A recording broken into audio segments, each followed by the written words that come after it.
नमस्कार। सभी छात्रों को हिंदी विभाग की ओर से आपका स्वागत है।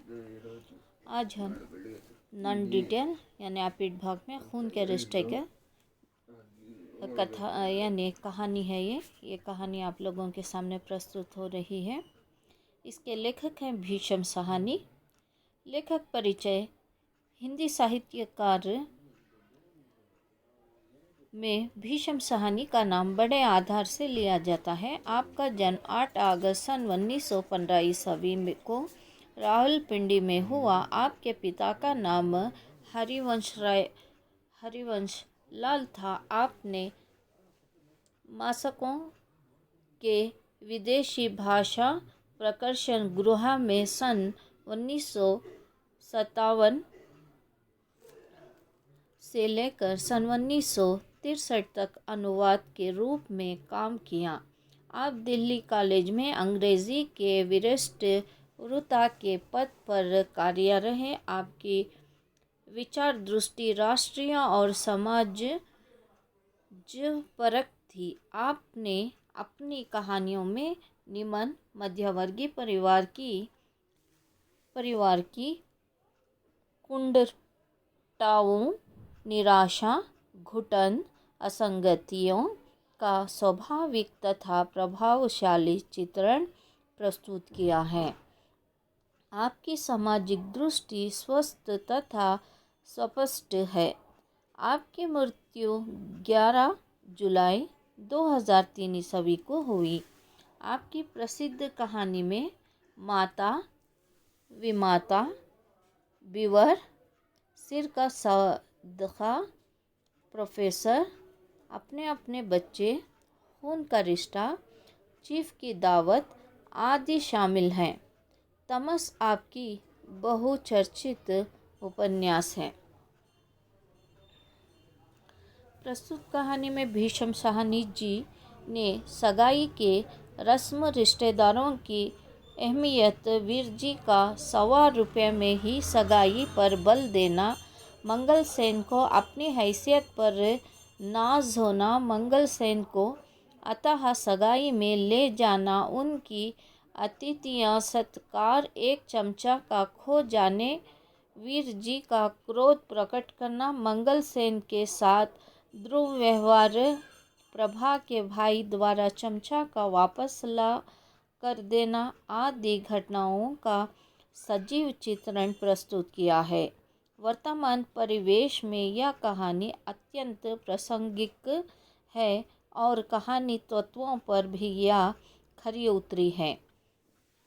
यहाँ पर भीष्म साहनी जी का जो जन्म रावलपिंडी में हुआ, पर उनकी जो शिक्षा प्रारंभ हुई तो उनके लिए एक अध्यापक यानी अंग्रेज़ अध्यापक ने उनके घर परिवार वाले एक व्यापारी थे यानी बिजनेसमैन थे। तो उस समय उनके जीवन को सुधार लाने के लिए, क्योंकि भीष्म साहनी कभी भी उनका स्वास्थ्य ठीक नहीं रहता था, वो बहुत कम आयु में भी वो अपने घर पर ही अपनी माता की गोद में रहते थे। पर कुछ समय के बाद जिस तरह से उनका मन चाहता कि दूसरे बच्चे जैसे खेलते हैं आंगन में, तो इनके लिए उनसे ईर्ष्या होती थी। तो इनका मन, क्योंकि व्यक्ति के लिए पहले मन और मस्तिष्क दोनों अपने आप में अच्छे रखेंगे, और जब तक वो अच्छे नहीं रख सकते तब तक वो अपने आप को काबू में नहीं रख सकते। तो इसी तरह इन्होंने अपने जीवन में आगे की पढ़ाई प्रारंभ की। तो उसी के अनुसार इनके कॉलेज में एक अध्यापक ने इन्हें यहाँ तक लाने का प्रयास किया। अब यहाँ पर इनके लिए जीवन में दिया गया है, इन्होंने एक विदेशी भाषा जो प्रकर्षण में इन्होंने जो कार्य किया था सन 1957 से लेकर सन 1963 तक इन्होंने अंग्रेज़ी के आधार पर दिल्ली कॉलेज में भी इन्होंने अंग्रेज़ी के वक्ता यानी स्पीकर बनकर रहे थे। उसी के अनुसार इनके जिस तरह से पिता बड़े एक नामवर थे, जिसे उन्हें हरिवंश लाल के नाम से प्रसिद्ध थे, पर यहाँ पर जिस तरह से भीष्म साहनी को इन्हें और इनकी ममेरी एक बहन थी, उन्होंने इन्हें आगे बढ़ाने का प्रोत्साहन दिया।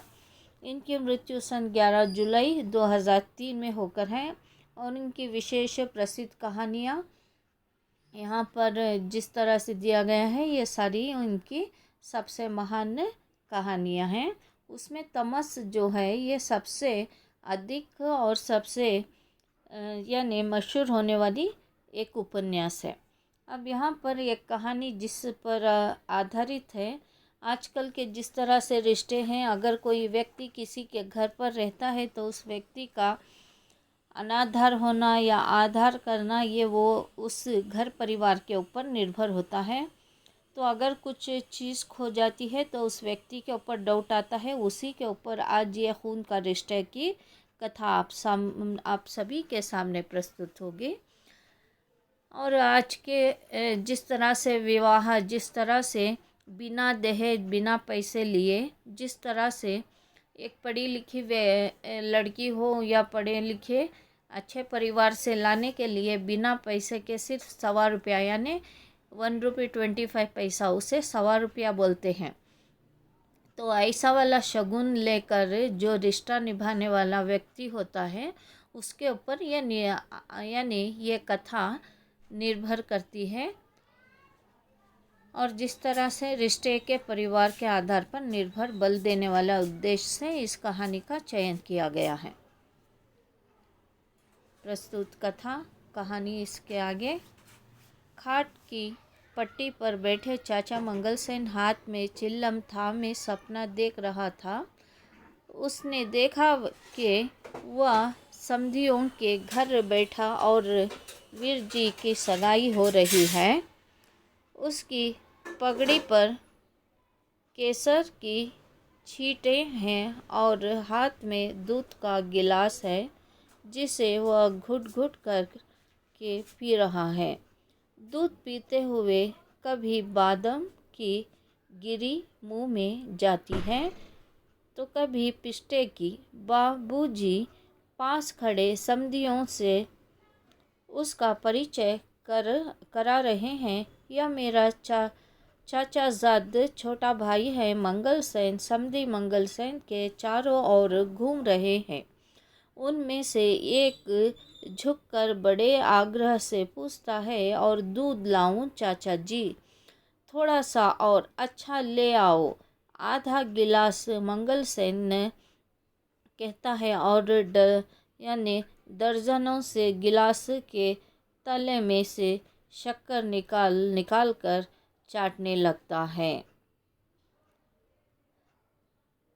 तो यहाँ पर मंगलसेन जिस तरह से खाट पर बैठे हुए हैं तो उनके पिता यानी उनके एक भाई हैं जो वो समधियों का अर्थ क्या है? अपने लड़का या लड़की के जो शादी होने के बाद उनके माता पिता को समधियों कहते हैं। अब इनके लड़के का ब्याह हो रहा है तो इनकी बहू के माता पिता इनके समधी हुए। तो वहाँ पर वो जाते हैं तो जिस तरह से वहाँ पर वो कहते हैं ये मेरा चाचाजाद यानी चचेरा भाई है। तो जो मंगलसेन का इंट्रोड्यूस कराते हैं उस समय वहाँ पर दूध दिया जाता है।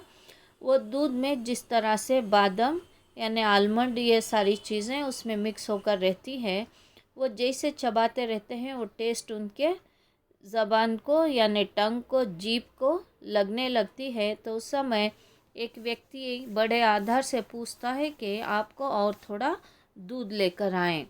तो उस समय हाँ ठीक है करके बोलते हैं। और वहाँ पर जो डजनों गिलास रखे हैं उसमें नीचे यानी तला कहते हैं, तले शक्कर रहती है। तो यहाँ पर मंगलसेन उसमें उंगली डालकर चाटने लगते हैं।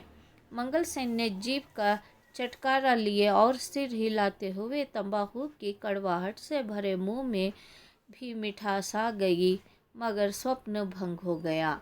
हल्की सी झुरझुरियाँ मंगलसेन के सारे बदन में दौड़ गई और मन सगाई पर जाने के लिए ललका उठा। यह सपना की बात नहीं थी, आज सचमुच भतीजे की सगाई का दिन था। बस थोड़ी देर बाद ही सगे संबंधियों का घर आने लगे। बाजा रहेगा। फिर आगे आगे बाबूजी, पीछे पीछे मंगलसेन और घर के अन्य संबंधी सभी सड़क पर चलते हुए समधियों के घर जाएंगे। तो यहाँ पर जैसे मंगलसेन वो उंगली डालकर जैसे शक्कर चाट रहे थे, कभी बादाम खा रहे थे, तो उस समय जो गिलास के तले जिस तरह से शक्कर थी उस समय वो चाटते थे, तो उस समय कहते हैं कि जो वो तंबाकू खाते थे, जो उनकी ज़बान जीभ जो कड़वी थी, आज ये मीठा खाकर बहुत सा मज़ा आ गया करके मिटकियाँ मारते रहते हैं। उस समय तो उनकी आंखें खुल जाती है, तो पता चलता है कि वो सपने में दूध पी रहे हैं और वो समधियों के घर गए थे। पर जैसे सपना टूट जाता है, आंखें खुल जाती हैं, तो उन्हें पता चलता है सच में आज मेरे भाई के लड़के की सगाई है। तो सोचते हैं आगे मेरा बड़ा भाई, पीछे मैं जाऊंगा करके, पर आगे वाले भाग में पता चलेगा। जी धन्यवाद।